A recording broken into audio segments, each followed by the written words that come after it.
Hello, and welcome to the Spring 17 Developer Preview Live on Salesforce Live. I'm Dave Carroll, and I want to thank you for joining us as we near the Spring 17 release of Salesforce. There's a few things that we want to accomplish today with this program. First of all, we want to take the time to really explain and educate you on some of the best and brightest new features in the release. But we want to provide more information than you can get just by reading the release notes. And we really want to bring those release notes to life. And we're going to do that through a combination of some presentations and some demos. The other thing that we want to do is really connect you, our customers, with the people that are building our features and products on Salesforce. And there's two ways that we're going to do that. One, we have a panel of project managers and experts who are building a product that we'll introduce in a few minutes that will be doing the demos and the presentations. Also, we want to provide you with a method to communicate with us. So we're going to ask you to do some Q&A. If you have questions, please post them to Twitter and use the Salesforce Live hashtag. There's another method that you can use if you're on the Salesforce community. Go to the Release Readiness group and post your questions there.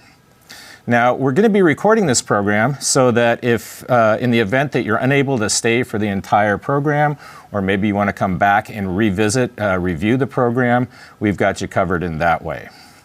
So also, some of the features that we're going to be talking about are not GA. We're going to be talking about features that are in the release that might be pilot, might be beta also. And so to that end, I'd like to present you with our forward-looking statement. Basically, this says to make all of your buying decisions on currently available product, not on anything that might be promised in the future. So with that, let's go ahead and meet our experts. Good morning, good afternoon, everybody. My name is Farhan Tahir. I'm a product manager on the Lightning platform. I am responsible for our customer-facing UI technologies, namely Lightning Components, Visualforce, and Canvas. I'm also responsible for the security layer on the Lightning platform, Locker Service. Hi, my name is Leanne Templeman. I'm a senior evangelist here at Salesforce, which means I get to work with our product managers across the product for both declarative and programmatic features, and also with our community of admins and developers to help teach and build on the platform. Hi everyone, thanks for joining. My name is Greg Wester. I'm a product manager on our platform, and I focus solely on our developer experience. Hi everyone, I'm Kanan Garg. I'm a product manager for Web Snap-ins and Service Cloud. I'm also responsible for service templates and anything customer experience facing. Fantastic. So there's a lot of features in the release. We're going to highlight a few of them, and we'll start off with Farhan. Thank you, Dave. So as you said, we've done a lot of work in the Spring 17 release, but I just wanted to highlight a couple of my favorite features. I'm going to start off with Visualforce today. Visualforce has been the UI platform of choice for the past decade. With that said, we introduced Lightning Experience and we GA'd Visualforce usage in Lightning Experience with the summer release last year.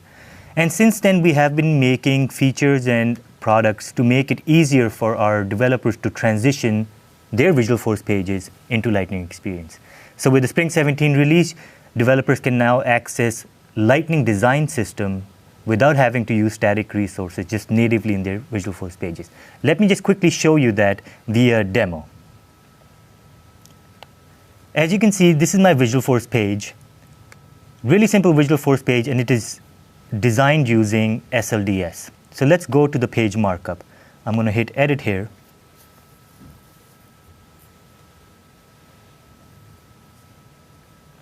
So as you can see here, this page on line 9, you can see this page is using SLDS from a static resource. This is how you add SLDS to your Visualforce pages today. And this is what we've been doing with adding SLDS to Visualforce since SLDS came out. Exactly.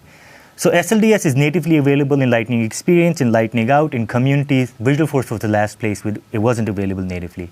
So now I can easily, with Spring 17, I can easily comment this line out for the static resource and uncomment the brand new Visualforce component called Apex SLDS. I'm going to hit Quick Save here and watch.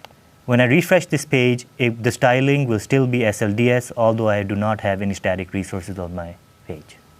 That's great. And one of the things that I like about this is that you no longer have to worry about when we change SLDS, right? Because if we're delivering it in this component, we're delivering you the latest version. Absolutely. That's fantastic. Thank you.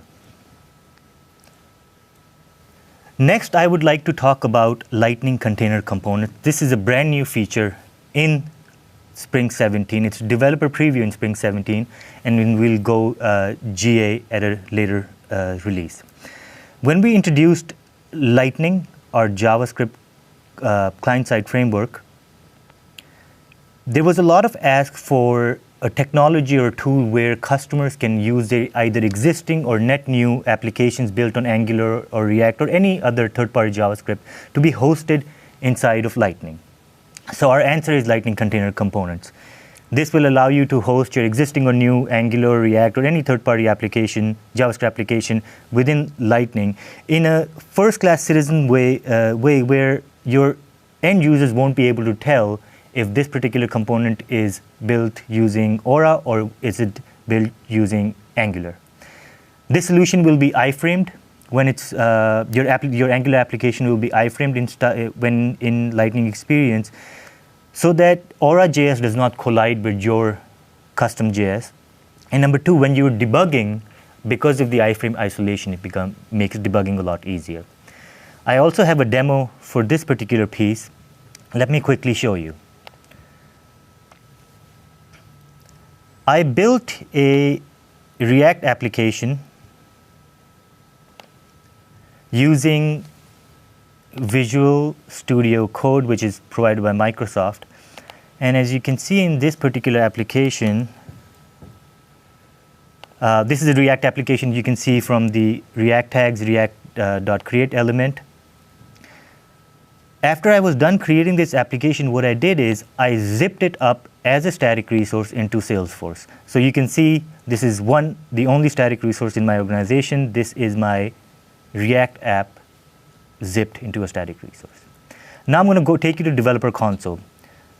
In this Developer Console, as you can see, this is an Aura component, just like any other component that you build, custom component that you build. But the magic is happening on line 21. This is the new Lightning Container standard component that we released with Spring 17 release. You're giving it an ID, and you're also giving it the static resource where it's pulling in the application. Now I'm going to take you to the Lightning App Builder page, where I'll show you how to actually use this. So going back to the way that you configured that component, I think what's interesting to point out is that although it's a full React app inside of that, that simple container component, it also has all the other things that you would see in a Lightning component, like attributes, Exactly. participate in events, and so on. Exactly. So as you can see in this component, I have my custom icon right here. I also have my settings from the static resource, which I can edit. So this is a first-class citizen on the Lightning Experience platform, although this is written on Angular application.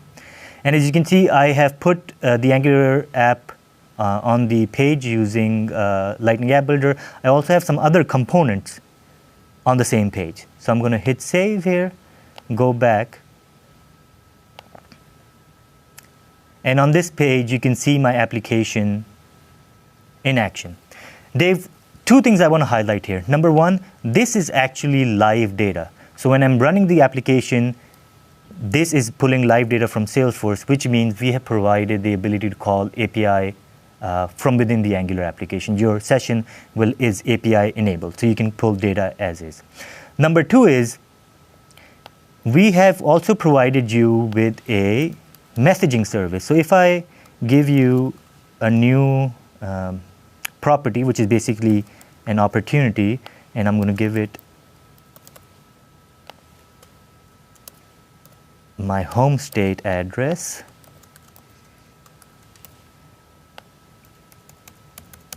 Okay, so now using our messaging service, it's going to post a message outside of the iframe to the parent container. As you can see, it just did that. Right here, it is using a Lightning text area to populate sub-information based on the action that I took. So I think that's a really key element of this component, is the ability for the React, the Angular application, to be able to pass that barrier of the iframe, at which point the component the actual Lightning component that's hosted in has the full power, the full capabilities, everything, all the messaging, eventing that the platform provides, and it just proxies it back and forth to the React app, for instance. Absolutely. Which is really cool, I think, Yes. and going to be very useful. Thank you. Moving on from container components.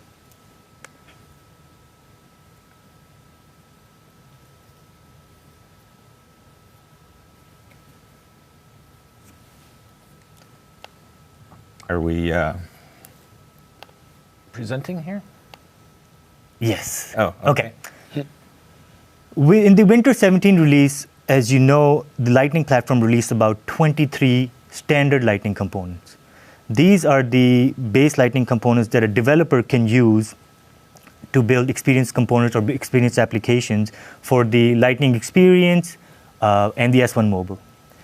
With Spring 17, we are going to continue the rolling thunder of momentum, providing more and more base components. In the Spring 17 release, I have the 3 examples on my slide, and we're going to continue this momentum in the Summer 17 release as well. Our goal is to achieve, number one, achieve parity with Visualforce components, standard components, and then go beyond that. So as a system admin or as a developer, you have a full suite of base components that you can use in your Lightning applications.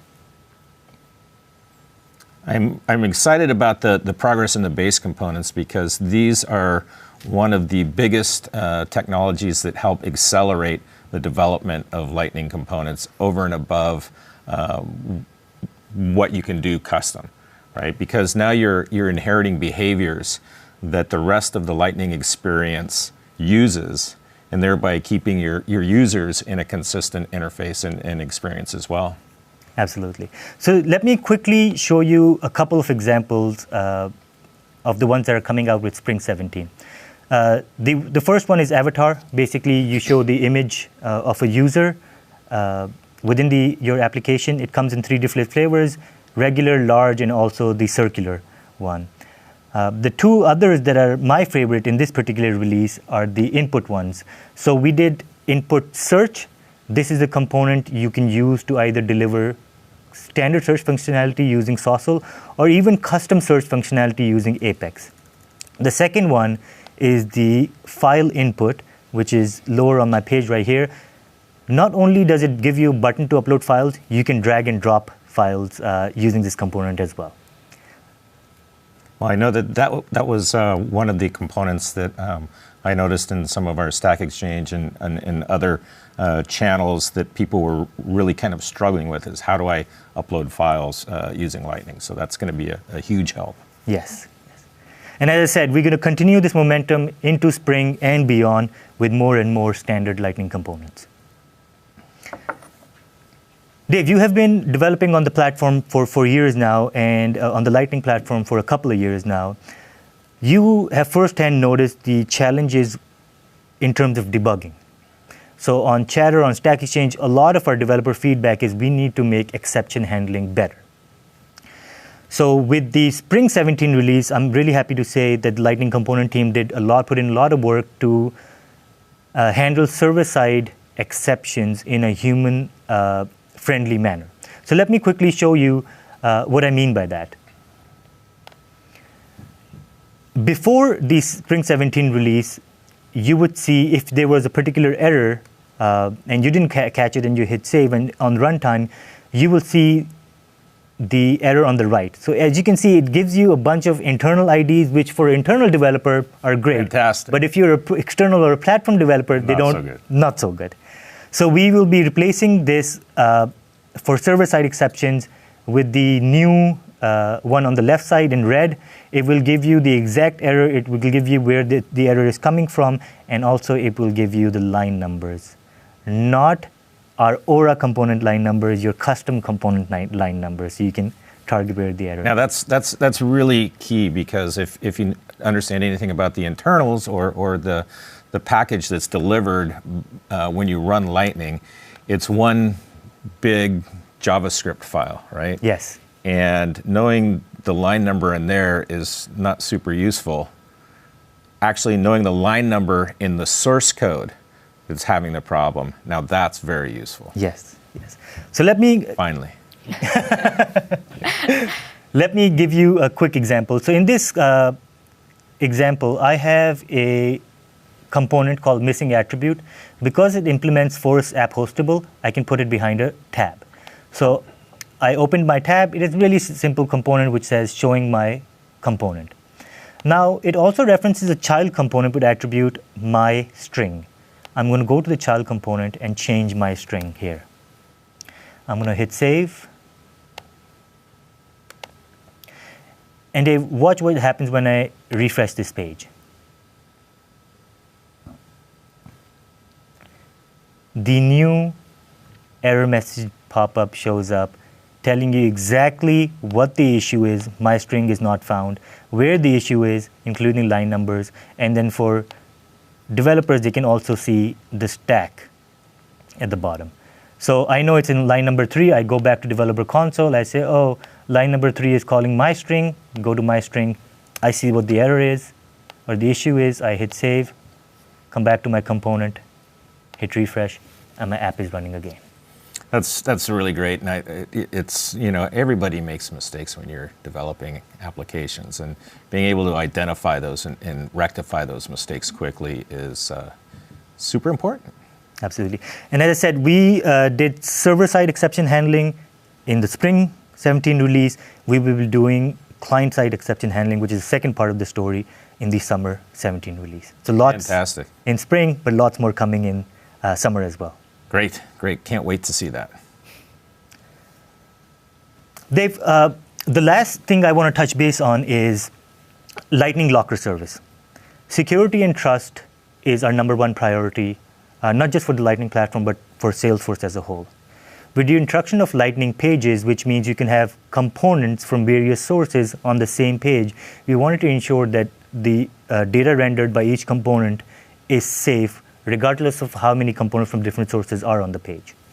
So we introduced Lightning Locker service. It is available as a critical update in Spring 17 release and before, which means a system admin can turn it off and on as many times as he or she likes to test their components with Locker and without Locker.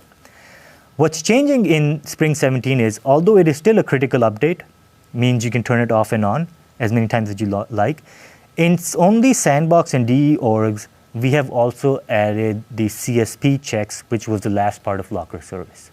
So in Spring 17, in Sandbox and DE orgs, you get DOM containment, you get restriction to public APIs, and you get CSP checks.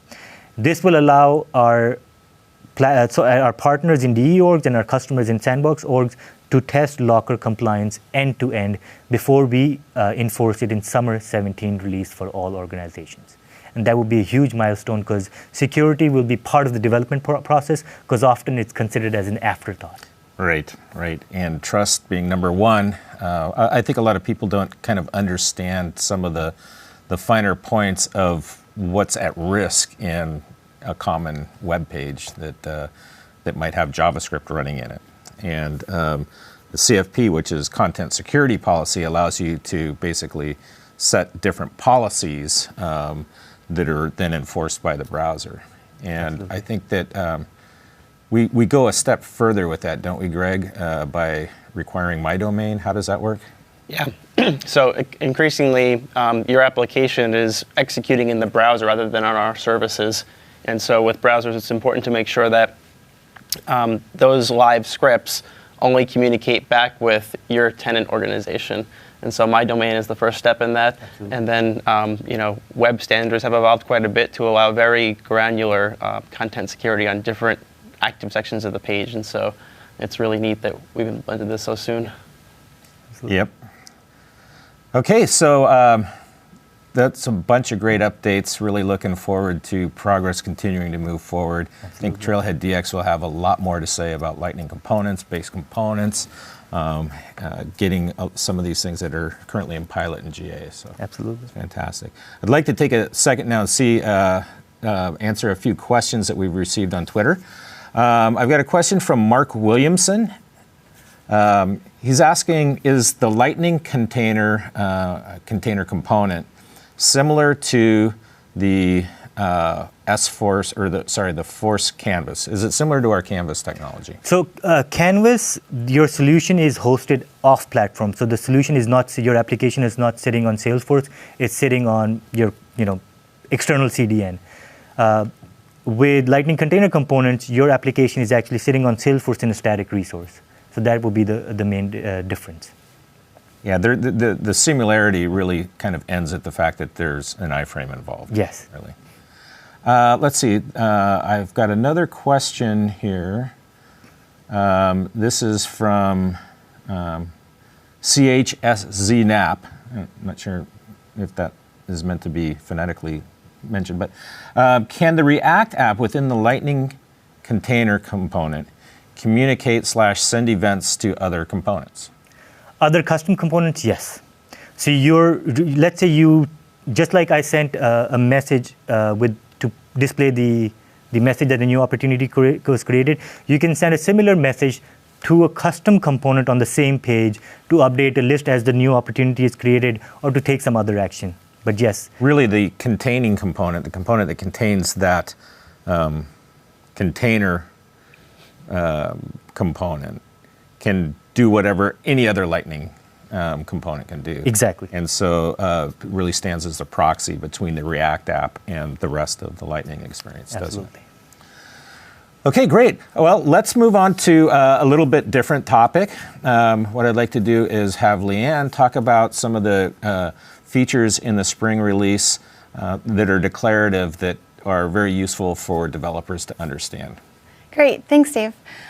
So as Dave mentioned, I want to talk about how we can customize in Lightning. And the reason this is relevant to everybody, admins and developers alike, is we heard about the great changes coming to components and the increased tools developers will have to build components. And what we see in Spring and with every release in Lightning is increased ways for developers and admins to surface those components to their end users. So as you're building new and different types of components, it's good to know where you can put those components, what type of end use cases you have available to you for surfacing them in your apps.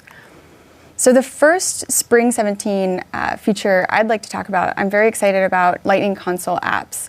Lightning Console apps, if you're familiar with Salesforce consoles in the past, maybe in Aloha, they give your users a way to be really productive, have multiple tabs open that have contextual sub-tabs, and not lose track of those as they're working on different projects. So often, historically, the use case was maybe people working in a call center, maybe inside sales, people who might be working on a lot of different things at once.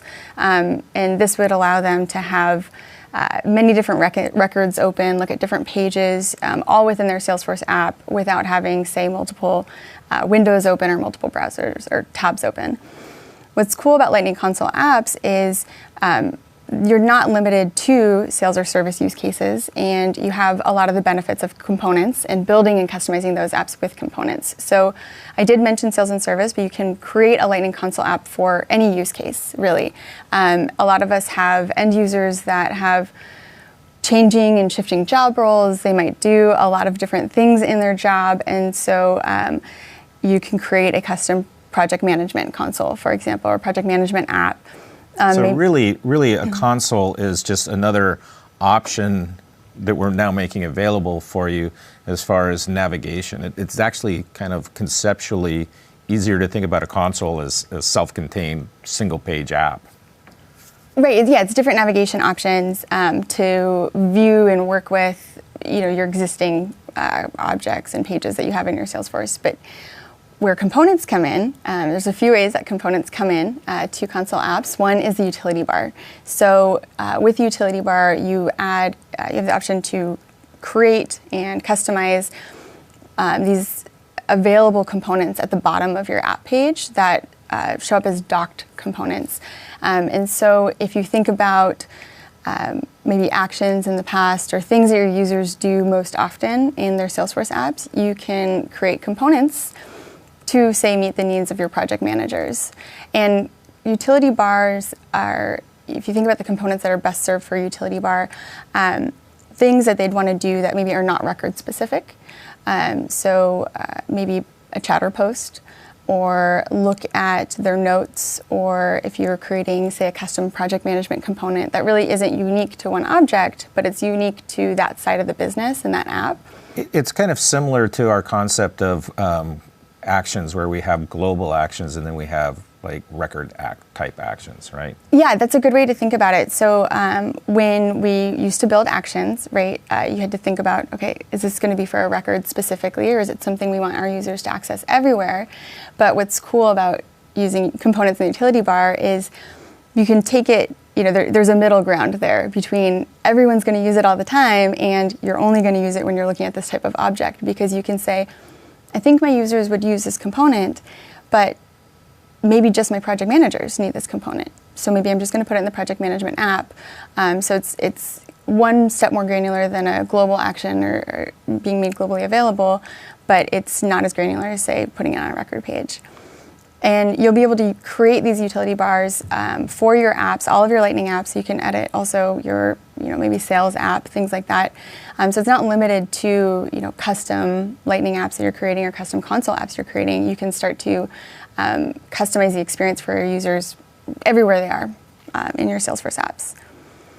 And a little bit more on kind of that console idea. Dave mentioned that it's focused on navigation, and so it is a really friendly navigation experience for your users. So it keeps them in one place, kind of with this app, so they don't have to open up other tabs and have Salesforce running in like 5 different Chrome tabs. And then admins and developers can really customize that branding experience. And as I mentioned, customize the utility bar, but they can also customize the record pages and how they're presented. So this relates to component development again, when we look at components that you might be building that are record specific. So we're just talking about components that were maybe business specific, like project management specific, but maybe you're creating components that are really great for project managers to use that should live on an account page, right? You might be making components and thinking about developing components that are specific to a record experience. And so now you can edit those record pages, and then you can assign them to a specific app. So I can have an experience on my account page, for example, that is entirely customized with custom and standard components that are specific for sales, and that would be what the account page looks like on the sales app. But I can also build components and use standard components to customize a page for how our project managers view accounts. So there's a lot of ways in Spring 17 and in Lightning to really define who sees components and when they see them, maybe in their job duties, and how they're surfaced for those users. Yeah, what is the key takeaway for me around this particular topic is that we're increasing the number of places where, as a Lightning component developer, you can bring those components and get them into the application. So exactly. It's not just a tab, it's not just a record home, but also in the utility bar now as well. We've had the utility bar, but now the utility bar in the console, which is very cool. Yeah, it's in. So it's a really cool, and I'm glad you said that, Dave. It's something that maybe often for developers out there, it's your admins that are working more in the declarative customization and setup and building pages. But I think it's really important to think about and be aware of kind of all the different ways your end users can be engaging with these components. Because as you said, it's no longer just a page or a tab. Yeah, as a developer, you need to understand where these components. You create a component, now you've got a custom component in the list in the app builder, and it starts showing up in places that you didn't expect. Well, you need to be aware of the places that it can show up so that you can better create those components to work well. Exactly. So enough slides about these cool features. Let's go ahead and do a demo, and I'll show you some of the things you can do with consoles. So I'm in my Salesforce environment, and just a quick kind of lay of the land for foundation. When we talk about Lightning apps, we're talking about those apps that your users would be getting to from this Lightning app launcher. So this is where all of those console apps and Lightning apps, or Lightning console apps and Lightning apps that you're creating, as well as standard, would be navigated to. So we're in Sales Lightning, but I'd like to create a new console app. So I'm going to go to Setup, and I am going to go to App Manager and create a new Lightning app. We'll call this Project Management. And you can pick a color that works for you so that your users can get to it. You can also add a logo and all of that. We won't do that right now. Now this is where we create that console app. So we're creating all of our Lightning apps and our Lightning console apps from this app manager area in setup, but this is where we define what that navigation experience is like. And that console button here is what gives us access to those sub-tabs. And before we get too far down this path, there's one thing that I want to make sure that everybody who's watching understands, and that is what we mean when we say a feature is going to be beta. Mm-hmm. So can you explain that for us? Yeah, I'm glad you said that. So Lightning App Builder or Lightning console apps are in beta in Spring 17, which means that you have access to them in your Spring 17 org. So that's where it's different than a pilot, for example. You don't have to request access if you have a pre-release org or if you have your sandboxes that are on Spring 17. But it does mean that it's a feature that is continuing to maybe be customized further, or there might be changes that are coming to it. The look and feel might change. Because it is something that's not quite GA yet. So it's on the path to becoming GA, and you don't have to request access to it, but it is not GA yet. So knowing that it's beta, go ahead and use it, but understand that things may change between now and the time that it gets to GA. Exactly. So now I'm in Utility Bar, so I'm going to add my Utility Bar items.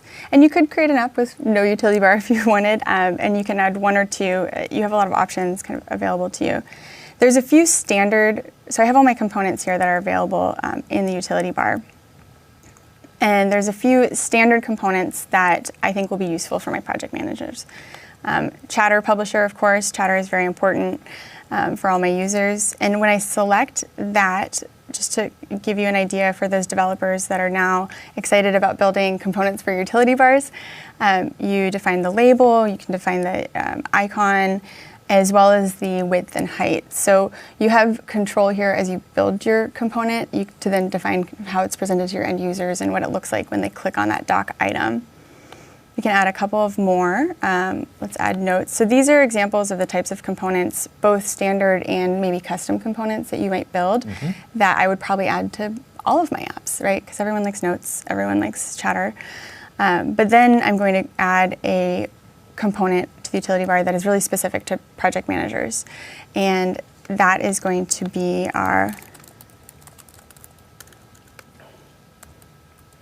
my project status report. So here I can, again, define the properties of that. And so I have a report chart that's already created called my project status view. And I can customize it further with maybe filters, things like that. We've added our report chart.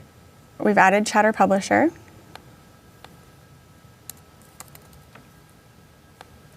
And I'm also going to add another component that I think is really exciting that is in beta in Spring 17 for Flow. So if you are using Visual Workflow, you can now surface visual workflows as components.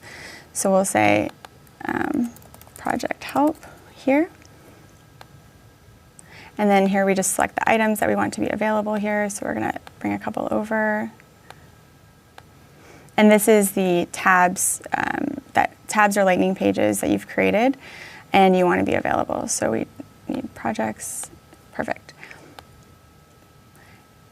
And so I mentioned when you build components, you can define kind of how they're going to be surfaced and where they're going to be surfaced.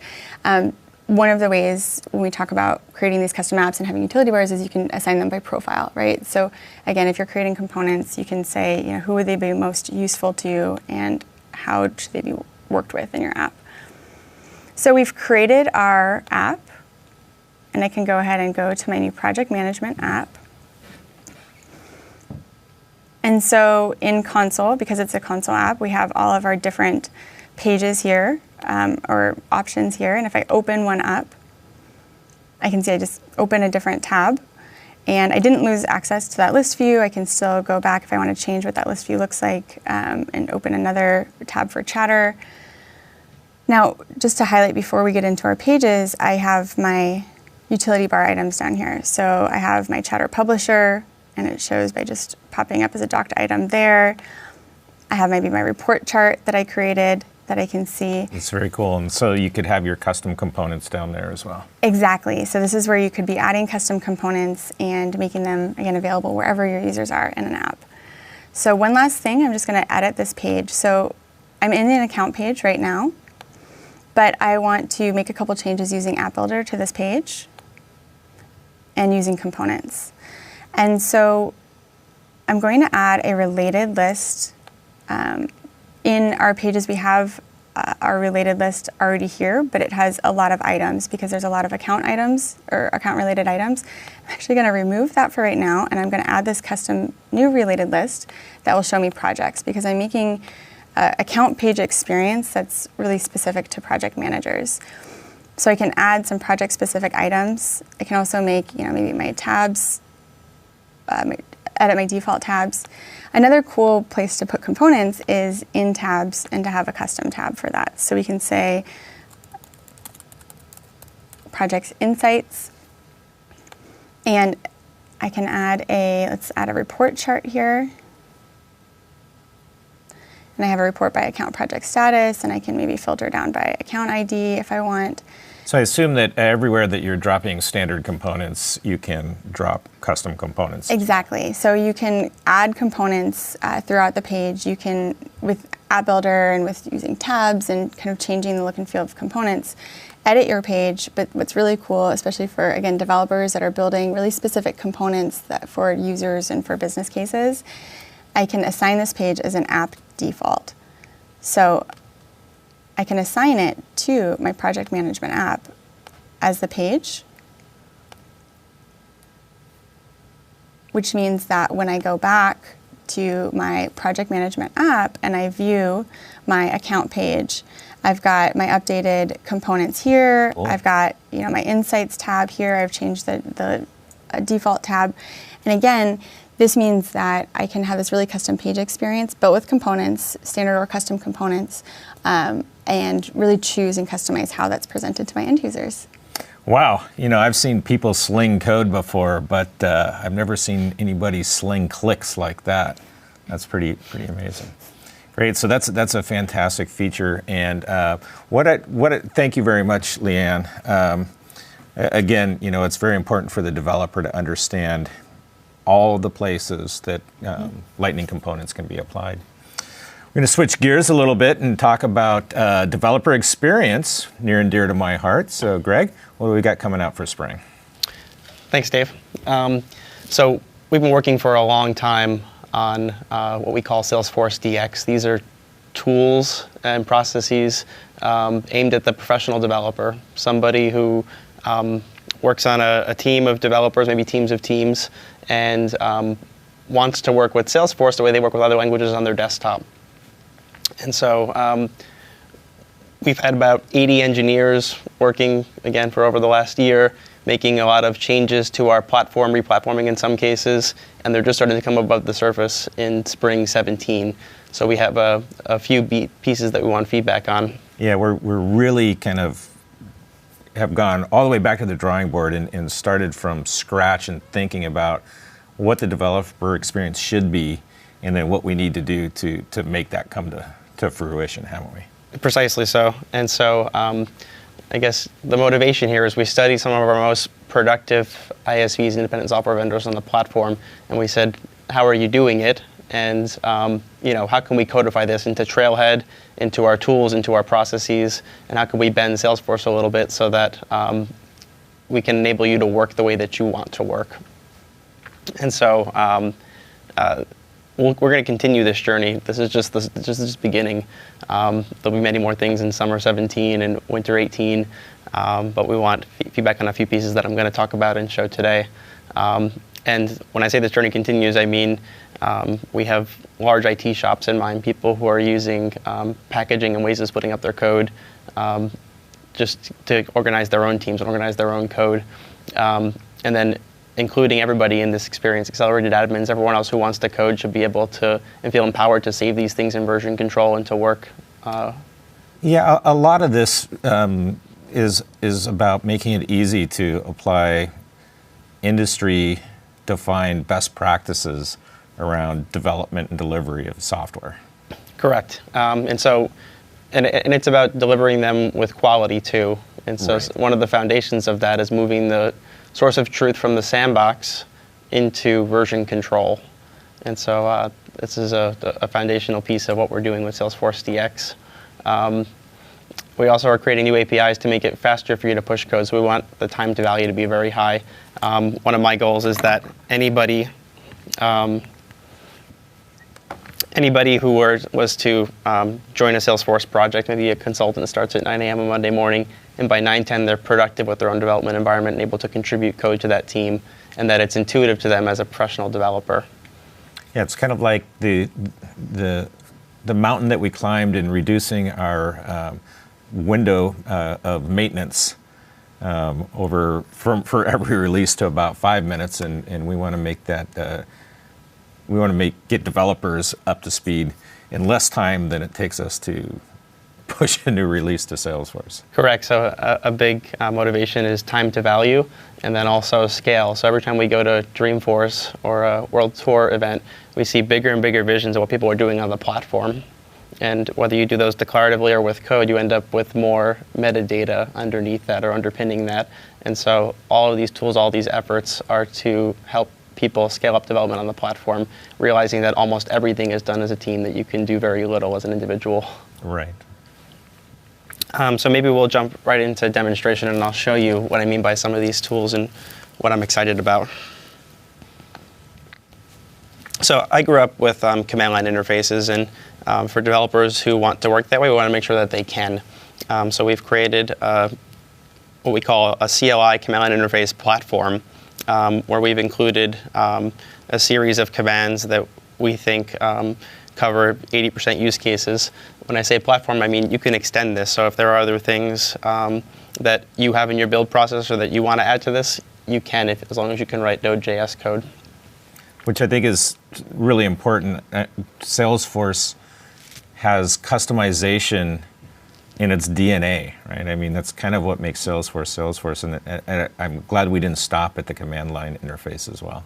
Yes, no, and I work with 25 companies who create application lifecycle management tools, developer tools for our platform, in addition to the first-party tools that we provide, and they've already started contributing to this, contributing things for Apex static analysis to help you figure out if you're going to have a security review problem right in the code before you ever submit it. Oh, that's great. So again, this is about time to value. So even though we provide the command line interface, we also want to elevate that into our regular developer tools. So what I have here is a new version of the Force.com IDE. And we've heard you. We've heard everything that you said about the slowness of this product and some frustration with it. And we'd like you to look at it again in Spring 17, to download it again and to try it. So what we start with is version control. So I'm not going to sync to Sandbox and pull the code out of that. I'm going to pull it out of a VCS. In this case, I've hosted it or mirrored it in both GitHub, of course, with two-factor authentication turned on so that my code is secure. And I've also mirrored it in bitbucket.org, a great product from Atlassian. We see our customers using a mix of both of these. In addition to a new entrant, GitLab is also very, very good. GitLab, right. Yeah, very popular. And so what I'm going to do is I've already synced this down, and I'm going to go ahead and import the project into the workspace here. And so one of the pieces of feedback that we got from our large ISVs is they said, well, we need lots of environments.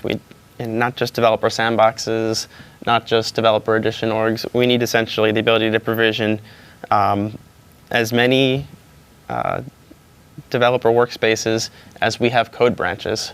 And so the powerful feature in Salesforce DX is the ability for you to provision as many Scratch environments, as many Scratch orgs as you'd like. And so those are not templated from the traditional developer edition org or traditional developer sandbox. These are declarative. You can specify exactly what edition of Salesforce you want, exactly what features you want enabled, even provision features that you'd have to. That's what we kind of call org shape, right? Yeah, org shape. And additionally, anything that you would set in org preferences, set in the setup menu, you can say ahead of time, I'd like it to be like this, so that you're developing against something that looks like what your production users will be using. And it's a JSON file that can be stored in your source code control, so everybody is in sync.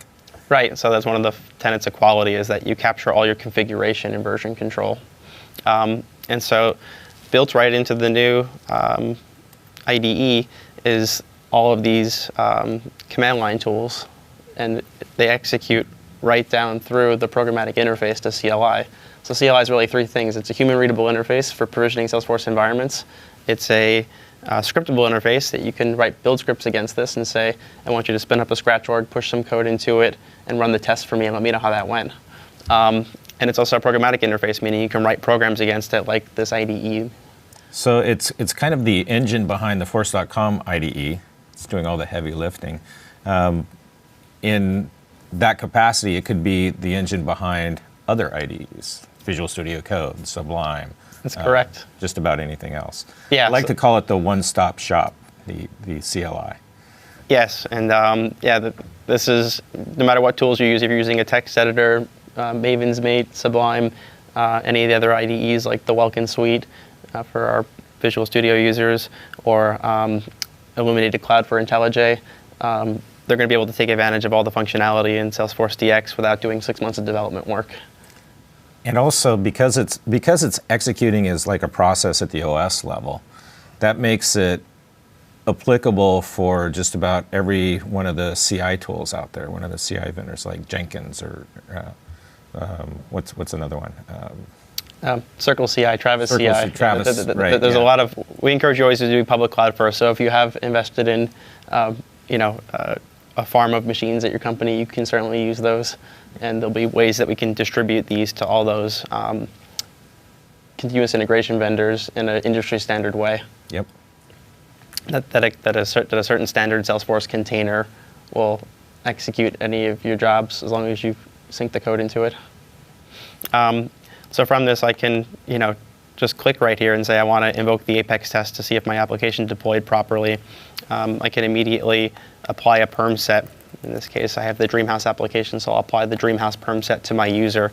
And again, I've created this whole thing from scratch, and in a few minutes, it's going to be up, ready, and working the way I want. We even have the functionality to import a little bit of data. So for each custom object, we've just included about a dozen records, just so that the application comes to life and does something, so that in human time, you can kind of grok what it's doing.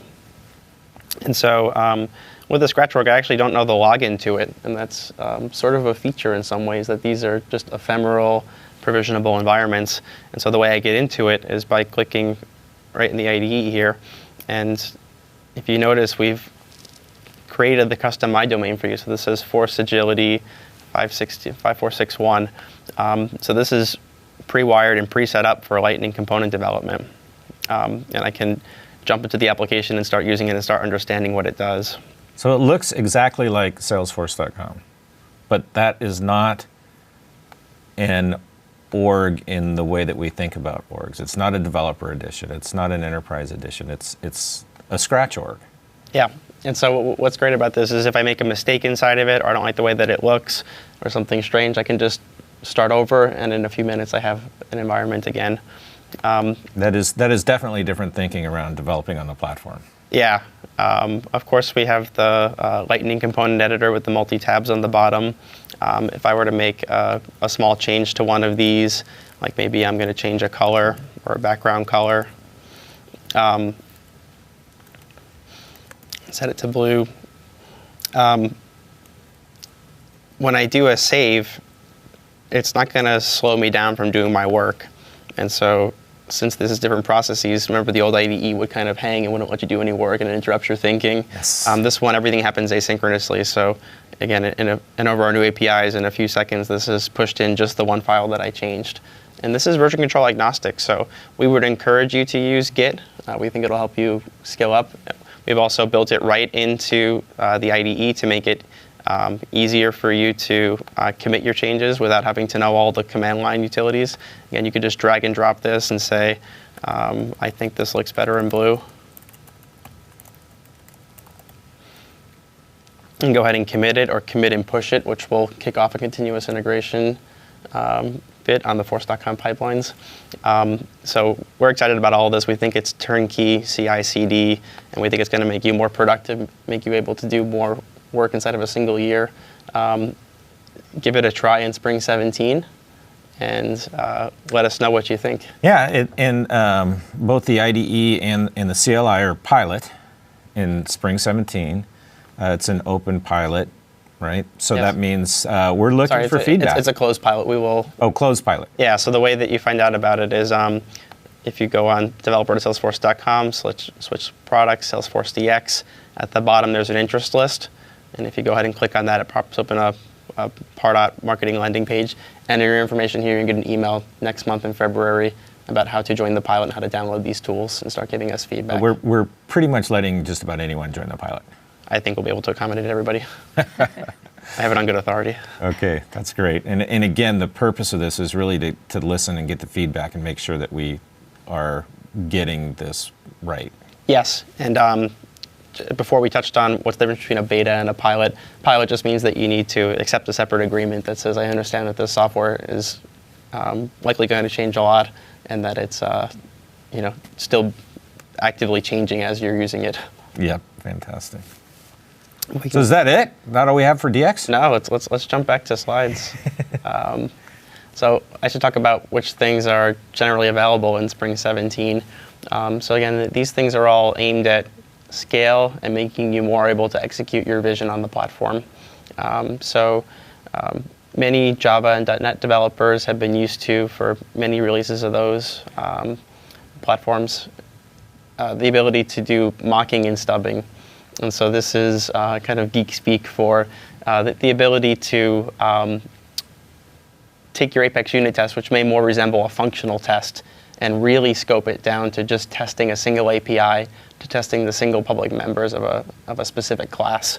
And so a benefit of doing this would be that you may see a big speed improvement if you're not loading the entire application into the runtime. And so what you're able to do here is say, I want to test only my controller helper and nothing else in the application. Everything next to it, if there's a date helper, if there's some kind of external service, none of that is going to... Without the stubbing and the mocking, any other functionality that I'm referencing from within that helper will also be tested, right? Which could spider its way deep into many classes and take a long time to run. Yeah, so this is about creating some isolation and, again, allowing you to express tests the way that you would in any other language. Right. Also in Developer Console, we noticed some customers have thousands of classes inside of their organizations, and so we made enhancements to allow code coverage to run in those cases where that wasn't a use case that was designed from the start. Right. So again, this is all about helping you scale. Something else really interesting that we worked on, the Apex debugger. Now this is the real-time debugging product, the one that allows you to freeze pieces of our data center, essentially hold resources for yourself so that you can debug in real time exactly what's happening in the sandbox environment. So we expanded this feature to allow our independent software vendors, people who publish packages on our platform and distribute them through our App Exchange. These folks have access to something called the license management application. It's their packaging org, another way of saying it. And so they can see who is subscribed to the package that they've published.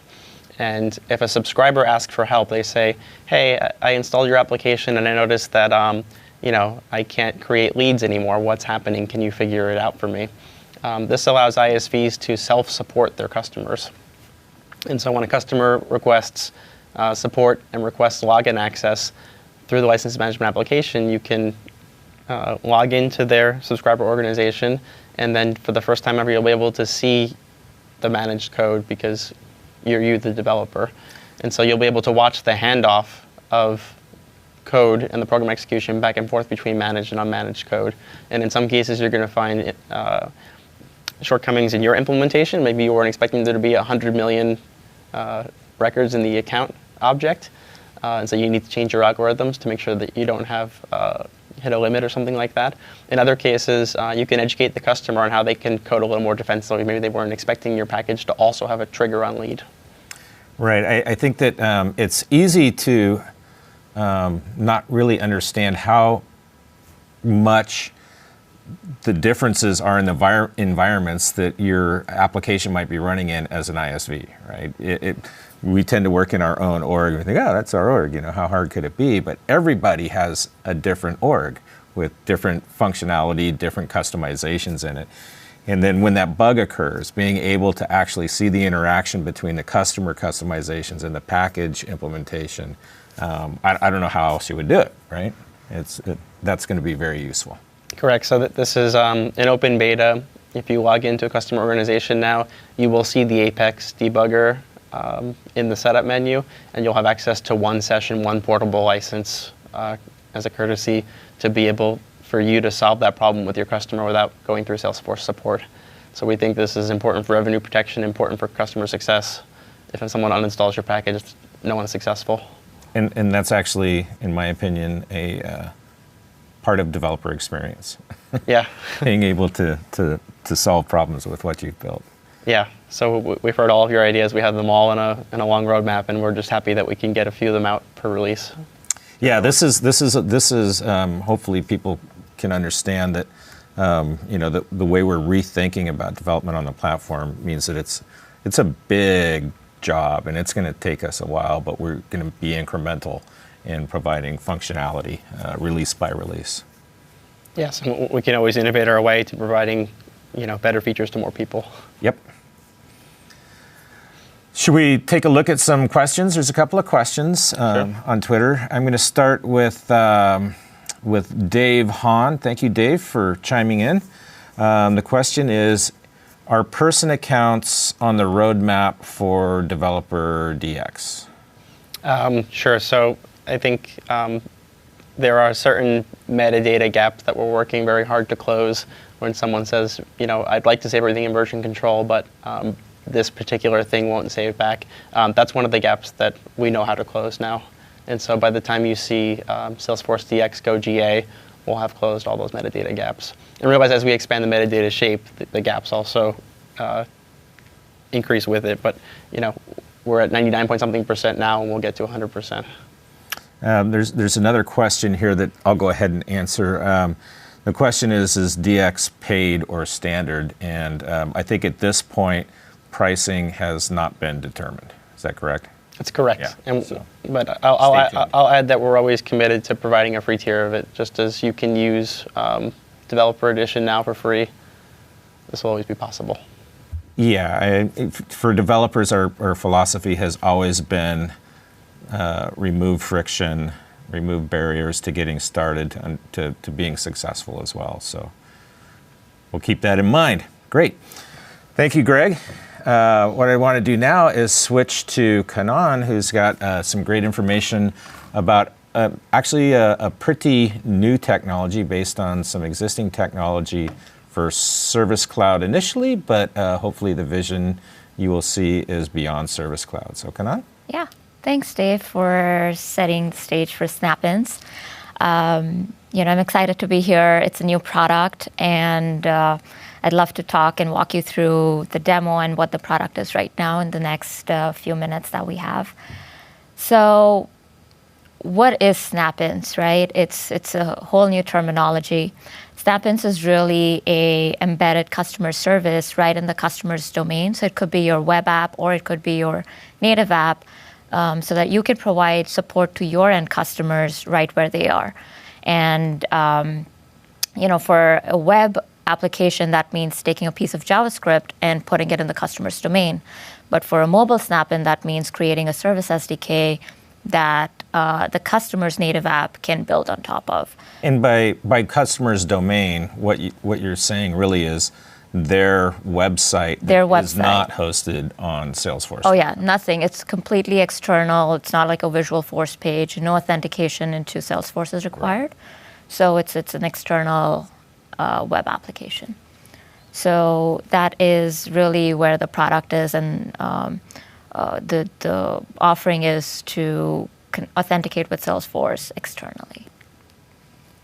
So when we were designing and exploring the product, these were the three pillars that are very central to our product. So the first one is support on any page. That's what I talked about. It's embedded support that you can snap in. Really, that's where the name comes from. You can snap in the support into any web page or any application. And then the second one is, and I think this is where the company is going right now, is easy declarative setup. We've seen this happen all across the company where we're simplifying our setup experience. And when we were thinking of our setup experience, we knew we wanted it to be very declarative for admins so that they can get up and running in a matter of hours instead of days. So, click not code setup. Mm-hmm. And the third one, contextual intelligence, that is a piece that I would like to explain further. So usually what happens in a customer service or customer support process is, the user's on the website, they're browsing, and then they get stuck. And they don't know what to do. Then they start looking for ways to contact support. And then when they finally reach contact support, the agent, on the other hand, doesn't know where in the experience, where the experience was broken. So we want to provide contextual intelligence to empower our agents. So implementers can actually pass in data behind the scenes so that when the chat request comes into an agent, he or she is aware of where the user was in the experience before. So it's almost like, I don't know if anybody else has experienced this, but you call support. Yeah. And they're like, so what's your phone number? It's like, wait, you don't have that context already? I just called you. Yes. Right? It doesn't instill confidence in their ability to support you. So that's what this does. In an e-commerce experience, it could be the value of the shopping cart or the product catalog or the URL they're on. So it varies with the use case, but we do want to empower our agents. And this is our architectural slide. So we sit right on top of core. We're using platform or leveraging platform in every way possible when it comes to authentication, security, error handling, networking, which is really important for mobile snap-ins. So once you have the platform, then you have the declarative setup. And then the piece I'd like to point out is the branding UI. So because we're integrated with the customer's domain, it's important to be one with their experience and not look separate or, not call attention to a Salesforce. Yeah, it should look like it's a natural part of the page rather than some kind of a sore thumb sticking out. Yes, not like a third-party extension. So that's where branding is really important to our experience. And then you can have all the service channels. So right now, for web snap-ins, we're only looking at live chat, but in the upcoming releases, we have plans to integrate cases, knowledge. SOS, though, is exclusively for mobile. This is just a visual representation before we go into a demo. It's, you configure, you brand, and then you get a code snippet that you embed into a web page, and that's called deployment. And once you're deployed, you're ready to go. Cool. With that, I would love to jump into a demo. And so imagine you're a user, you are shopping around for suits, and you come to this really cool looking site called Suit Supply. They're actually our customer right now. They've gone live with our product. So you're looking at their suits, you like them, but you're not sure because there's so many of them. So you kind of sort of like the blue suit, and look at it, you're not sure about the size, so you go back, and then this is the widget that's sitting on their page. And this is one thing I'd like to point out. This is a Lightning Out application. So we're leveraging Lightning Out all the way. When the widget's sitting on the page, it's just a static HTML button. But when you click on the widget, that's when we actually download the Lightning Out application, all of the resources. That kind of launches the Lightning Out application Yes. once you click. Yeah. We don't want to do it, we don't want to preload it because some users may never click on it. So you don't want to create that performance. Unnecessary overhead. Yes. Right. So the first thing we do show is a pre-chat form because some customers may want to take in information about their end user. I'm going to go ahead and enter my name, kgarg@test.com, need help with suits, and then hit start chatting. So we put you in a waiting state until you, so this is what an agent console looks like. Dave, you may be familiar with this, but just to orient you a little more, this is where like you have this, the idea is this is where the agent spends most of their time. And so we want to make it compact and optimized for their productivity. You can pick any widgets from the bar at the bottom, or you have related knowledge articles. This is the chat area. And I'm going to go ahead and accept the call. So if you see, we've passed in your email, first name, last name. And this is where I was saying we could plug in programmatically other hooks. We already have those hooks, and you can pass in more relevant information to the agent. So I'm going to go ahead and accept the call. The two things that get created, because this is a service scenario, is a contact and a case. And the agent can then go ahead and... So the fact that the contact and case are being created, that's just a decision that you made when you created this particular snap. Yes, and I can delve deeper into that when we look into setup. So there are a few options that they could choose besides the contact and case. I'm gonna start chatting. Hi there. So this is a custom chat experience. Let's say I want to minimize the chat. I like the suit. I'm going to add it to my bag. And the chat experience that I want to explain is that we've continued the chat over to other pages. So we want to keep the chat going as the user navigates or browses through the site.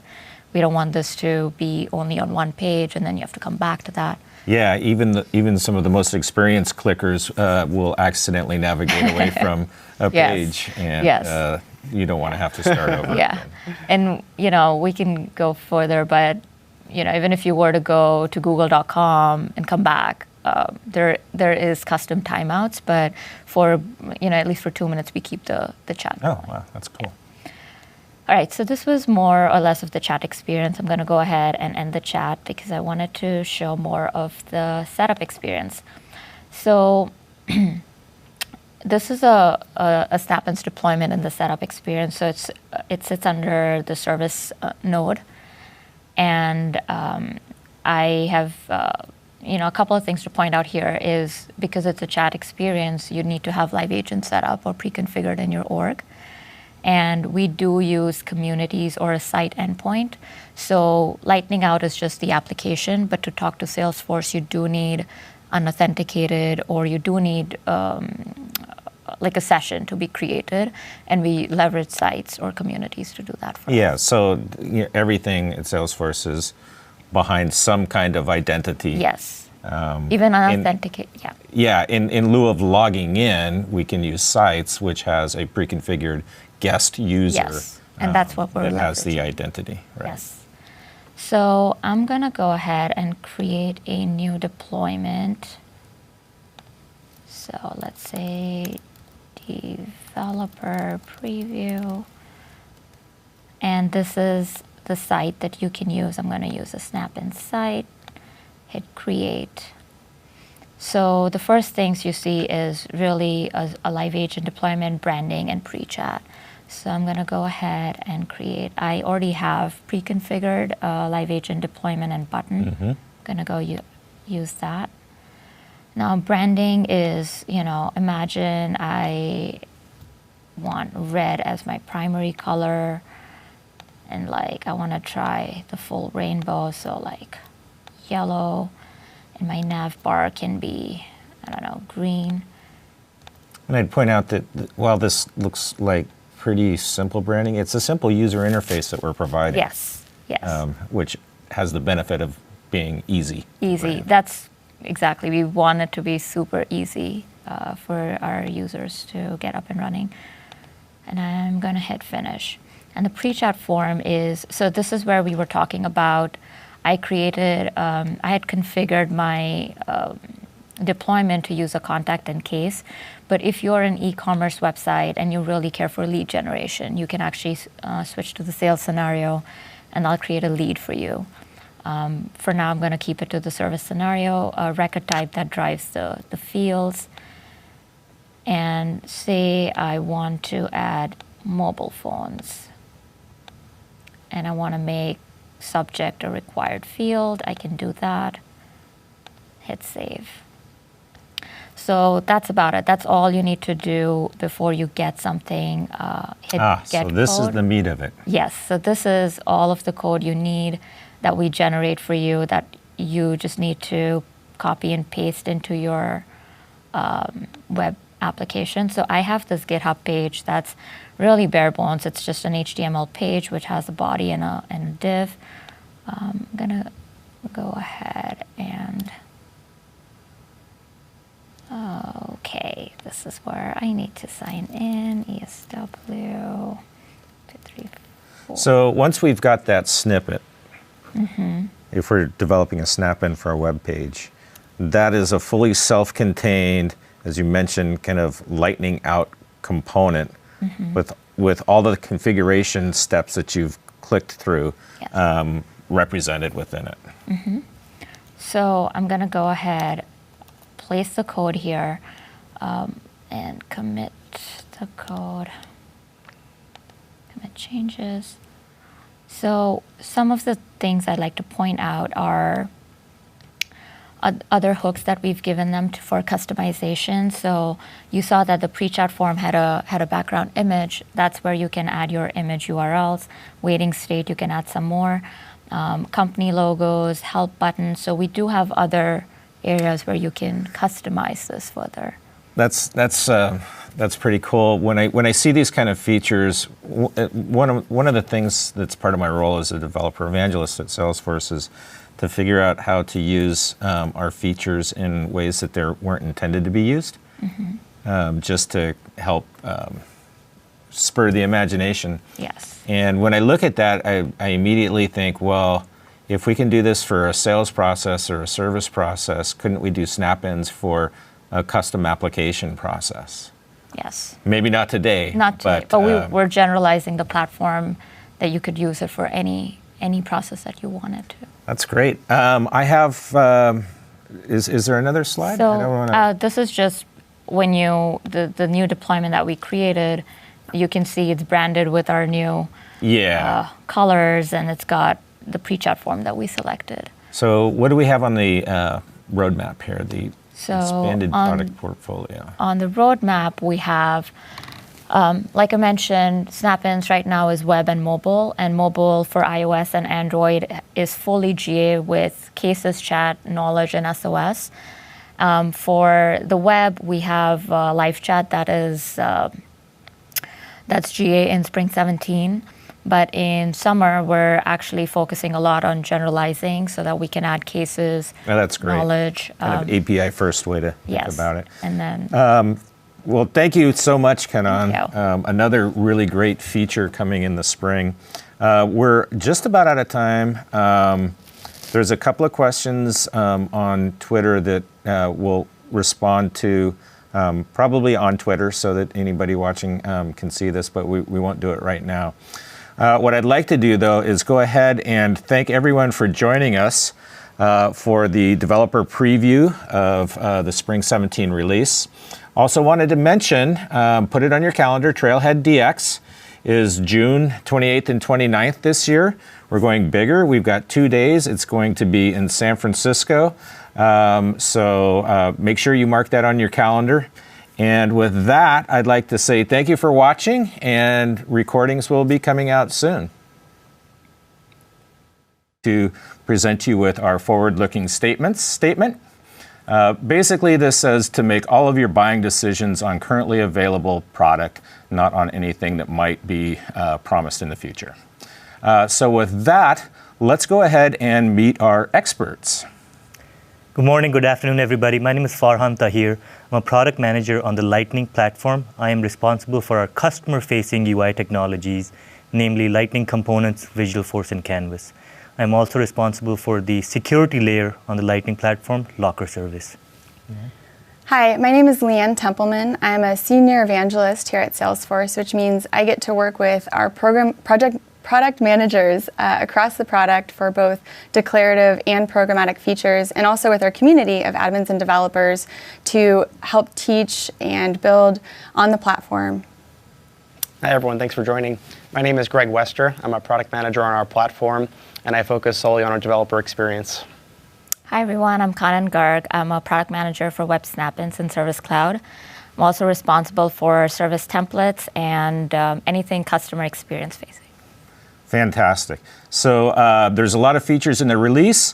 We're going to highlight a few of them, and we'll start off with Farhan. Thank you, Dave. As you said, we've done a lot of work in the Spring 17 release, but I just wanted to highlight a couple of my favorite features. I'm going to start off with Visualforce today. Visualforce has been the UI platform of choice for the past decade. With that said, we introduced Lightning Experience, and we GA'd Visualforce usage in Lightning Experience with the summer release last year. And since then, we have been making features and products to make it easier for our developers to transition their Visualforce pages into Lightning Experience. So with the Spring 17 release, developers can now add a later release. When we introduced Lightning, our JavaScript client-side framework, there was a lot of ask for a technology or tool where customers can use their either existing or net new applications built on Angular or React or any other third-party JavaScript to be hosted inside of Lightning. So our answer is Lightning Container Components. This will allow you to host your existing or new Angular, React, or any third-party application, JavaScript application within Lightning in a first-class citizen way where your end users won't be able to tell if this particular component is built using Aura or is it built using Angular. This solution will be iframed when it's your Angular application will be iframed when in Lightning Experience, so that Aura.js does not collide with your custom JS. And number two, when you're debugging, because of the iframe isolation, it makes debugging a lot easier. I also have a demo for this particular piece. Let me quickly show you. I built a React application using Visual Studio Code, which is provided by Microsoft. And as you can see in this particular application, this is a React application you can see from the React tags, React.create element. After I was done creating this application, what I did is I zipped it up as a static resource into Salesforce. So you can see this is the only static resource in my organization. This is my React app zipped into a static resource. Now I'm going to take you to Developer Console. In this Developer Console, as you can see, this is an Aura.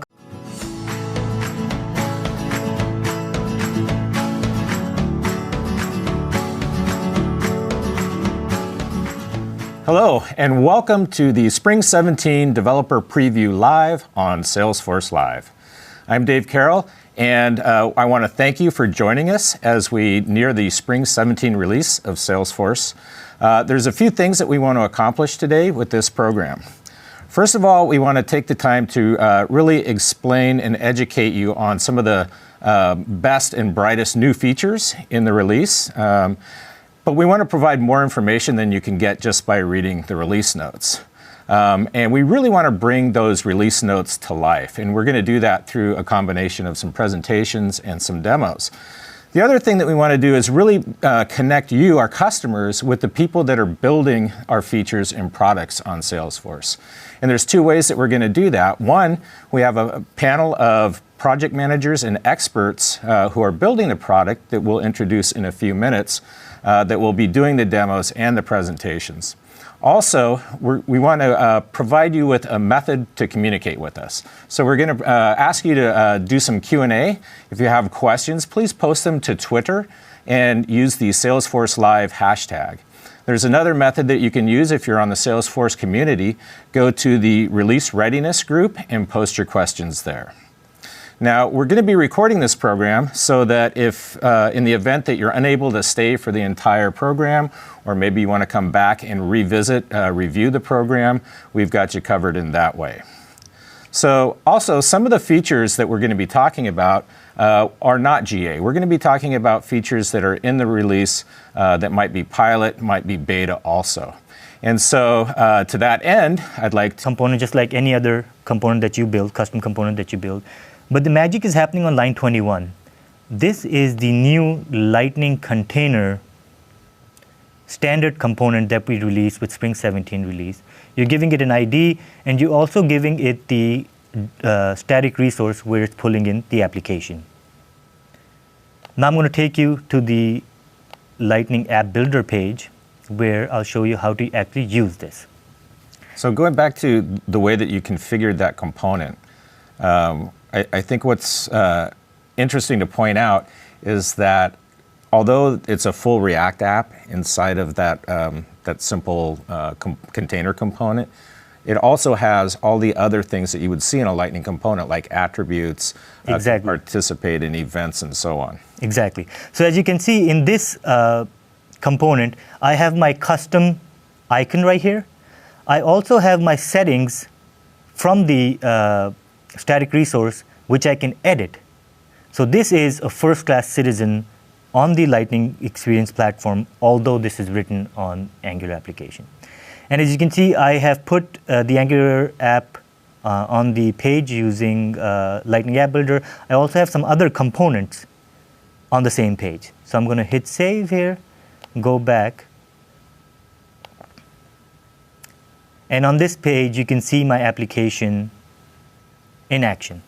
Dave, two things I want to highlight here. Number one, this is actually live data. So when I'm running the application, this is pulling live data from Salesforce, which means we have provided the ability to call API from within the Angular application. Your session is API enabled, so you can pull data as is. Number two is we access Lightning design system without having to use static resources, just natively in their Visualforce pages. Let me just quickly show you that via demo. As you can see, this is my Visualforce page. Really simple Visualforce page, and it is designed using SLDS. So let's go to the page markup. I'm going to hit edit here.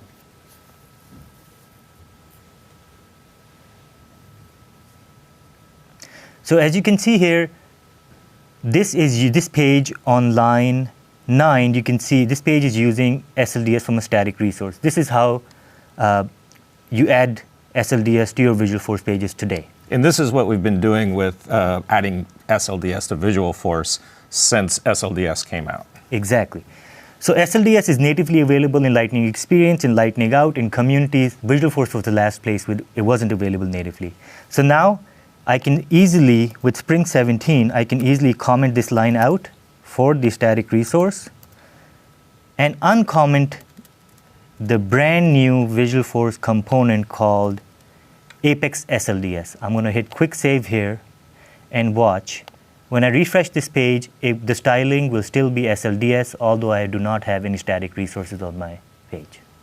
That's great. And one of the things that I like about this is that you no longer have to worry about when we change SLDS, right? Because if we're delivering it in this component, we're delivering you the latest version. Absolutely. That's fantastic. Thank you. Next, I would like to talk about Lightning Container Component. This is a brand new feature in Spring 17. It's developer preview in Spring 17, and we'll go GA